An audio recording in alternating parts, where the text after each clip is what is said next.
How do you know that what you think is your higher self isn't really your lower self in disguise? Theosophists sometimes speak of our having two selves, the higher self, which is spiritual, and the lower self, which is merely psychic, the ego. And therefore, the problem of life is to make the one self, the higher one, take charge of the lower, as a rider takes charge of a horse. In Zen, a duality between higher self and lower self is not made, because if you believe in the higher self, this is a simple trick of the lower self. If you believe that there is no really lower self, there is only the higher self, but that somehow or other the higher self has to shine through, the very fact that you think that it has to try to shine through still gives validity to the existence of a lower self. If you think you have a lower self or an ego to get rid of, and then you fight against it, nothing strengthens the delusion that it exists more than that. The problems of life are so subtle that to try to solve them with vague principles, as if those vague principles were specific instructions, is completely impossible.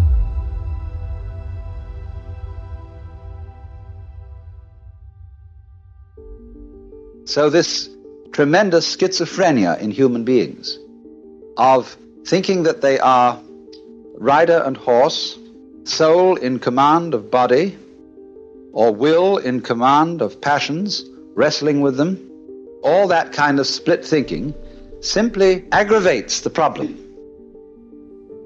And we get more and more split. And so we have all sorts of people engaged in an interior conflict which they will never resolve, because the true self, either you know it or you don't. If you do know it, then you know it's the only one, and the other so-called lower self just ceases to be a problem. It becomes something like a mirage. And you don't go around hitting at mirages with a stick or trying to put reins on them. You just know that they're mirages and walk straight through them. I remember my mother used to say to me when I did naughty things, she said, "Alan, that's not like you." So I had, some conception of what was like me in my better moments, that is to say, in the moments when I remembered what my mother would like me to do. And so that split is implanted in us all.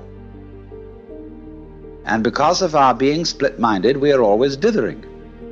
Is the choice that I am about to make of the higher self or of the lower self? Is it of the spirit or is it of the flesh? Is the word that I have received of the Lord or is it of the devil? And nobody can decide, because if you knew how to choose, you wouldn't have to.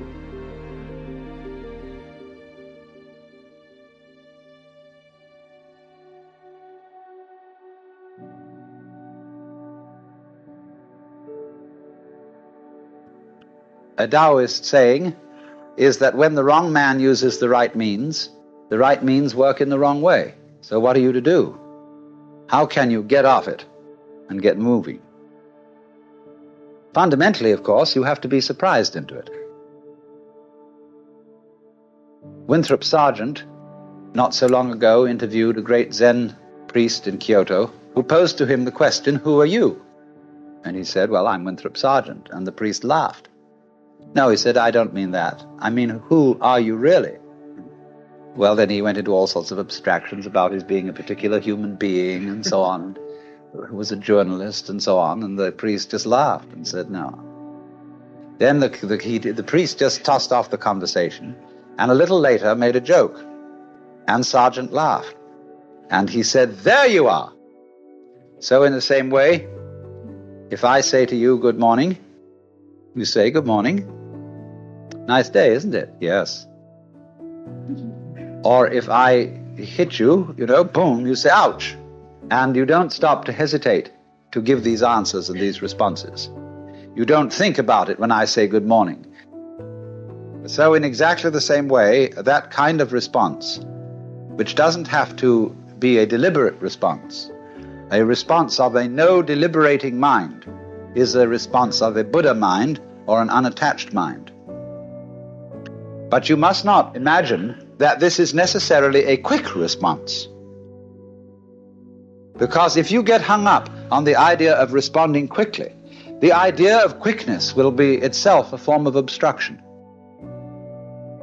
Very often when Dr. Suzuki is asked a question, very complicated question by some philosophy major at Columbia when he's giving lectures there, he's silent for a full minute and then says, yes. And this is exactly as spontaneous a response as it would be if he had answered immediately. Because during the period of silence, he is not fishing around to think of something to say. He is not at all embarrassed at being silent or at not knowing the answer. So, if you don't know the answer, you can be silent. If nobody asks a question, you can be silent.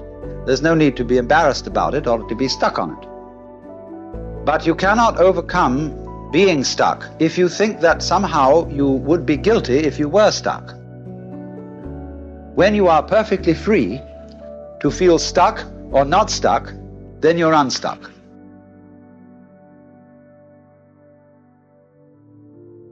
Because nothing can stick on the real mind, and you will find this out if you watch the flow of your thoughts.